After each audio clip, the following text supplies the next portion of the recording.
अखिलेश और चंद्रशेखर आजाद में बना चुनावी गठबंधन। लोकसभा और निकाय चुनाव में मिलकर लड़ेंगे अखिलेश और चंद्रशेखर। लखनऊ में दोनों नेताओं के बीच हुई बैठक में बनी सहमति। जयंत चौधरी ने किया दावा, चंद्रशेखर आजाद अब सपा गठबंधन के साथ। अखिलेश यादव ने लोकसभा चुनाव की तैयारियां शुरू कर दी हैं। 2024 में लोकसभा चुनाव होने हैं और मुकाबला केंद्र और राज्य की सत्ता में मौजूद बीजेपी से होना है। अखिलेश को एहसास है कि लड़ाई आसान नहीं है, क्योंकि बीएसपी और कांग्रेस भी खुद को लड़ाई में लाने की तैयारी कर रही है। लोकसभा चुनाव बीजेपी और विपक्षी दलों के बीच में होना है। वोट भी बीजेपी और विपक्ष के बीच बटेगा।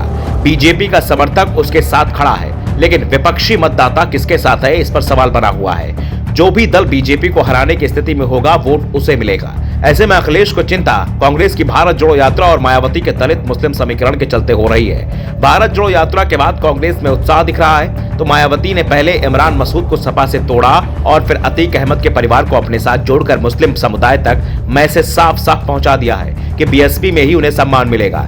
ऐसे में अगर विपक्षी वोट सपा, बसपा और कांग्रेस के बीच बढ़ जाता है तो फिर बीजेपी की राह आसान हो जाएगी।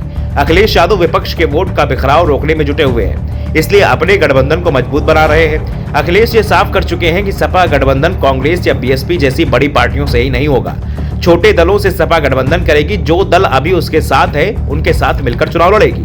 दूसरे दलों को भी साथ लिया जाएगा। और अब अखिलेश यादव ने मायावती के दलित आधार को निशाना बनाया है। अखिलेश यादव ने संकेत दिए हैं कि लोकसभा चुनाव में वो भीम आर्मी चीफ चंद्रशेखर के साथ गठबंधन कर सकते हैं। पिछले कुछ दिनों से चंद्रशेखर और अखिलेश यादव की हो रही मुलाकातों से ये साफ हो गया है कि दोनों के बीच कोई खिचड़ी जरूर पक रही है। अब यह मुलाकात लखनऊ में हुई है और दोनों के बीच बीजेपी की योगी सरकार के खिलाफ बड़ा आंदोलन खड़ा करने की रणनीति तैयार की गई है। अखिलेश यादव के साथ मुलाकात के बाद भीम आर्मी ने बीजेपी पर निशाना साधा है। चंद्रशेखर ने कहा कि हमारी कोशिश जमीन पर एक आंदोलन शुरू करने और लोगों के सामने बीजेपी की हकीकत को उजागर करना है। चंद्रशेखर ने कहा, भाजपा ने शहरी स्थानीय निकाय चुनाव के संबंध में ओबीसी समुदाय के साथ एक खेल खेला है। वे चुनाव में समुदाय को आरक्षण नहीं देना चाहते हैं। ये वंचित समुदायों के लिए डॉक्टर भीमराव अंबेडकर के संकल्प के खिलाफ है। बिहार में जातिगत जनगणना शुरू हो गई है।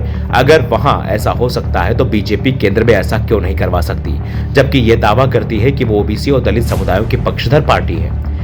भीम आर्मी और सपा के बीच गठबंधन के संकेत अब सपा की ओर से भी मिलने लगे हैं। अखिलेश के करीबियों ने कहा कि दोनों नेताओं के बीच मुलाकातें हो रही हैं, क्योंकि संभावना है कि वे भविष्य में एक साथ आ सकते हैं। बाकी परिस्थितियों पर निर्भर करता है। दरअसल चंद्रशेखर विधानसभा चुनाव में ही सपा के साथ गठबंधन करने की तैयारी में थे। उन्होंने गठबंधन को लेकर अखिलेश यादव के साथ बैठक भी की थी, लेकिन सीट बंटवारे को लेकर अखिलेश के साथ चंद्रशेखर की बात नहीं बन पाई, जिस कारण से गठबंधन नहीं हो पाया। विधानसभा चुनाव के बाद एक बार फिर दोनों नेताओं की नजदीकियां बढ़ने लगी है। चुनाव के बाद चंद्रशेखर ने कई मौकों पर सपा के सहयोगी आरएलडी के अध्यक्ष चौधरी जयंत सिंह के साथ मंच साझा किया था। जयंत ही इस समय चंद्रशेखर और अखिलेश यादव करीब लाने की कोशिश में जुटे हुए हैं। पिछले साल 1 दिसंबर को चंद्रशेखर ने रामपुर विधानसभा सीट पर उपचुनाव में सपा उम्मीदवार आसिम रजा के लिए प्रचार किया था और अखिलेश के साथ मंच पर भी गए थे। मंच से उन्होंने कहा था कि विपक्ष का एक साथ आना समय की मांग है, जबकि आरएलडी चीफ जयंत चौधरी भी साफ कर चुके हैं कि भविष्य में होने वाले चुनाव में चंद्रशेखर आजाद की पार्टी सपा आरएलडी गठबंधन के साथ मिलकर चुनाव लड़ेगी।